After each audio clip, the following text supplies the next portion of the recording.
லக்ஷ்மீநாதசமாரம்பாம் நாதயாமுனமத்யமாம் அஸ்மதாச்சார்யபர்யந்தாம் வந்தே குருபரம்பராம். ஸ்ரீமான் வெங்கடநாதார்ய கவிதார்க்கிக கேசரி வேதாந்தாச்சார்யவர்யோ மே சந்நிதத்தாம் சதாகிருதி. சுவாமி வேதாந்த தேசிகன் அருளி இருக்கிற திருச்சின்னமாலை அப்படிங்கிற பிரபந்தத்திலே 10 பாசுரத்தை இதுகாரும் அனுபவித்து வந்தோம். இப்பொழுது 11வது பாசுரம். இந்த பாசுரத்தாலே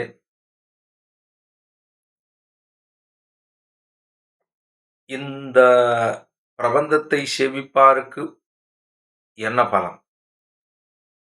ஏன்னா பிரயோஜனாந்தரபரர்களாக யாரும் இந்த பிரபந்தத்தை சேவிக்க மாட்டார்கள். இந்த பிரபந்தத்தை சேவிப்பவர்கள் திருமந்திரத்திலும் துவயத்திலும் சரமஸ்லோகத்திலும் மூர்ச்சமுடையவர்களாக இருப்பார்கள். அவர்கள் வேற எந்த பலனுக்காகவும் இதை சேவிக்க மாட்டார்கள் அப்படிங்கிறது சுவாமி திட்டவட்டமாக அருளி உள்ளார். 11வது பாசுரம். ஏன்னா இதுகாரும் ஆரம்பத்திலேருந்து பார்த்தோம்னா பிரணவத்தை அனுபவித்தோம், நமசப்தத்தை அனுபவித்தோம், நாராயணாயங்கிற அந்த சப்தத்தினுடைய அர்த்தத்தை அனுபவித்தோம். அதுக்கு மேலே இருக்கக்கூடிய தயத்தினுடைய அர்த்தத்தை அனுபவித்து, சரமஸ்லோகத்தினுடைய அர்த்தத்தை அனுபவித்து பிற்பாடு இப்போ கடைசியாக வந்துள்ளோம்.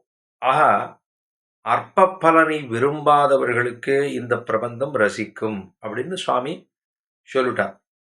எப்படி செவிக்கினிதாக இருக்கும், செவிக்கினிய செஞ்சொல்லாக இருக்கும்னு சொன்னது ஆழ்வார் சொன்னாரோ, சுவாமி என்ன சொல்றார்? திறத்தில் ஏயி திருச்சின்னமாலை, திறத்தில் ஏயி திருச்சின்னமாலை 10 செவிக்கினிதாம் சித்தின்பம் இசையாதார்க்கே. சிற்றின்பத்தை பிரார்த்திப்பவர்களுக்கு இது சரியா இருக்காது.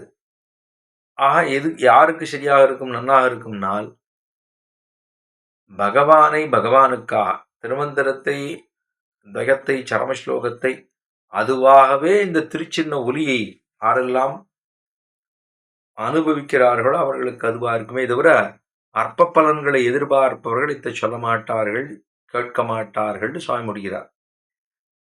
அப்ப 11வது பாசுரம் என்ன? மறைத்தலையில் இசையெழுத்தில் வணங்கும் வாக்கின் மந்திரத்தில் நாலெழுத்தாம் திருநாமத்தில் நிறைத்தலகு வேற்றுமையில் 2ஆம் முன்னில் நெடுமால் தன் கீதையெல்லாம் நிறைந்த சொல்லில் உரைத்தவர் கண்டுரைத்த பொருளான எல்லாம் உயர் விரதம் அருளாளப் பெருமாள் தேசின் திறத்திலியை திருச்சின்னமாலை 10 செவிக்கினிதாம் சித்தின்பம் இசையாதார்க்கே. மறைத்தலையில் இசை எழுத்தில் வணங்கும் வாக்கு. வேதத்தை சொல்லுகிற பொழுது, அனுஷ்டிக்கிற பொழுது ஹரி ஓம் என்ன ஆரம்பிப்போம், முடிக்கிற பொழுதும் ஹரி ஓம் என்று முடிப்போம். ஆஹா, பிரணவத்தை கொண்டே அனுபவித்து அந்த விசர்க்கத்தோடு அத்தை நாம் எப்படி ஆரம்பிக்கிறோமோ முடிக்கிறோமோ அதுபோல மறைத்தலையில் இங்கேயும் திருமந்திரத்தில் ஆரம்பிச்சிருக்கார். மறைத்தலையில் இசையெழுத்தில் வணங்கும் வாக்கு, மந்திரத்தில் 4 எழுத்தாம் திருநாமத்தில். அந்த பிரணவத்துக்கு அப்புறம் நாராயணா சப்தம். நாராயண சப்தத்தில் 4 எழுத்து. அந்த மந்திரத்தில் 4 எழுத்து ஆம் திருநாமம். இந்த திருநாமமே 4 எழுத்துக்களை அக்ஷரங்களை கொண்டதாக இருக்கக்கூடிய நாராயணம். முதல்ல பிரணவம், அதுக்கப்புறம் நாராயண சப்தம், நிறைத்திலகு வேத்துமையில் 2ஆம் முன்னில். அதுக்கப்புறம் இந்த திருநாமத்தில் இருக்கக்கூடிய ஆயசப்தம், இவனுக்கே அற்று தீர்வோம்ங்கிறது. ஓம் நமஹா நாராயணாய. நமசப்தம் வந்தது. நிறைத்திலகு வேற்றுமையில் 2ஆம் முன்னில். அதுக்கு மேலே திருமந்திரத்தினுடைய அர்த்தமன்னோ தயத்திலே துவனிக்கிறது. அதை சொல்றார். நிறைத்திலகு வேற்றுமையில் 2ஆம் முன்னில். முதல் பதத்திலே அதுல துவயத்தில் இருக்கக்கூடிய முதல் வாக்கியம் சரணாகதியை அனுஷ்டித்து, பிற்பாடு அதிலே கைங்கரியத்தை பிரார்த்தித்த புருஷார்த்தத்தை பிரார்த்தித்தது. அதான் சொன்னார். நிறைத்திலகு வேற்றுமையில் 2ஆம் முன்னில். நெடுமால் தன் கீதையெல்லாம் நிறைந்த சொல்லில். நெடுமால் எம்பெருமான் ஆசிரித வியாமோகம் அப்படிங்கிறது தான் நெடுமால். நெருப்பென்ன நின்ன நெடுமாலேன்னு அங்கே திருப்பாவையில் சொல்லும்போது ஆசிரித வியாமோகம்னு சொல்றான். தாயை பார்த்து 10 வருடாண்டு காலம் ஆகித்தே எம்பெருமான் தாயை பார்க்கிறானே அப்பொழுது நெடுமாலா. சரி, ஆசிரிதர்கள் பக்தர்களிடத்தில் இருக்கக்கூடிய காதலாலே இருக்கக்கூடியதனாலே அவனை நெடுமால் என்ன கொண்டாடினோம் அங்கே. நெடுமால் தன் கீதையெல்லாம் நிறைந்த சொல்லில் தான். அதனுடைய அர்த்தம் இங்கு துணிக்கிறதுன்னா, நெடுமாலாக இருக்கக்கூடிய கண்ணன் பெருமான் தானும் இதையை சொல்லி போந்தானே. அந்த நிறைந்த சொல் அது உபனிஷத் வாக்கியத்தினுடைய அர்த்தங்களை எல்லாம் கொடுத்த சொல்லாக கொடுத்தான். அது கீதையாலே பகவானாலே உரைக்கப்பட்டதான சொல்.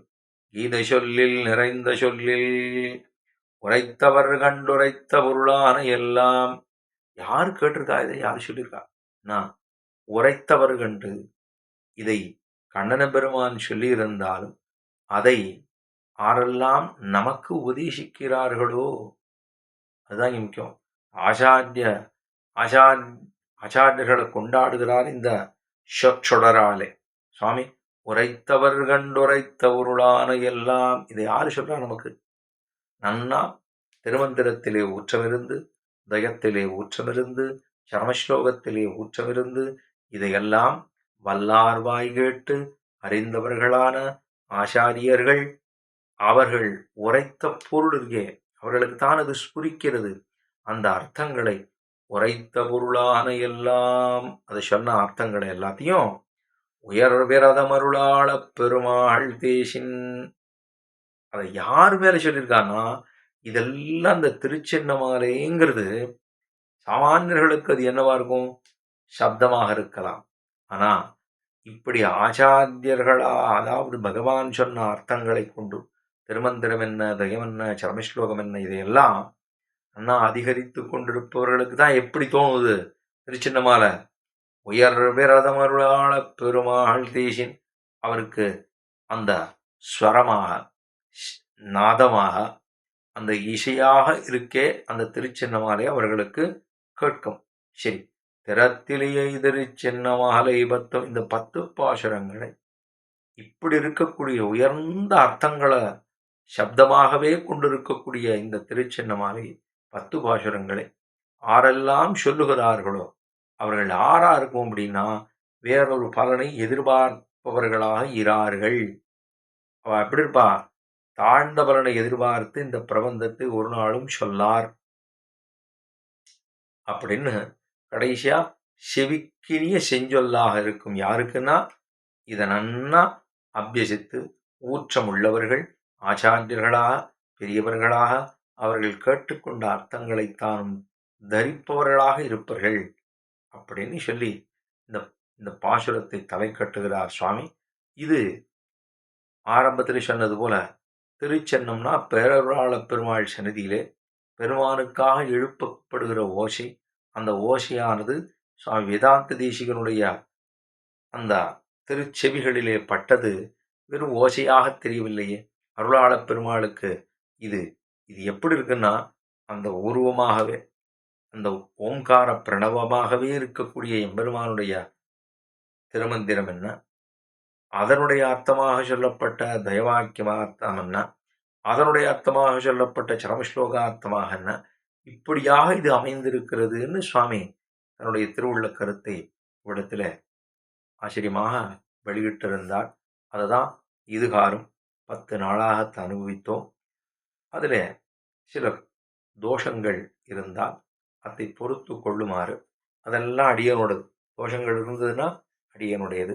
நிறைவு ஏதேனும் இருந்தது, இது சொல்லுவதிலே நிறைவு இருந்தது, ஏதோ அர்த்தங்களை சொன்னார், இதை கேட்டுக்கொண்டோம், இதுகாரும் இதில் இந்த அர்த்தங்கள் திருச்சின்னமாலையை மூலத்தை செவித்துள்ளோம், ஆனால் மூலத்தில் இருக்கக்கூடிய அர்த்தம் என்னங்கிறது எங்களுக்கு தெரியாது, அந்த அர்த்தங்கள் புரியும்படியாக இவர் சொல்லியிருக்கார் அப்படின்னு நினைத்தீர்களே, ஆனால் அது அடியனுடைய ஆச்சாரியனுடைய பிரபாவத்தை சாரும் அப்படிங்கிறத சொல்லிக்கொண்டு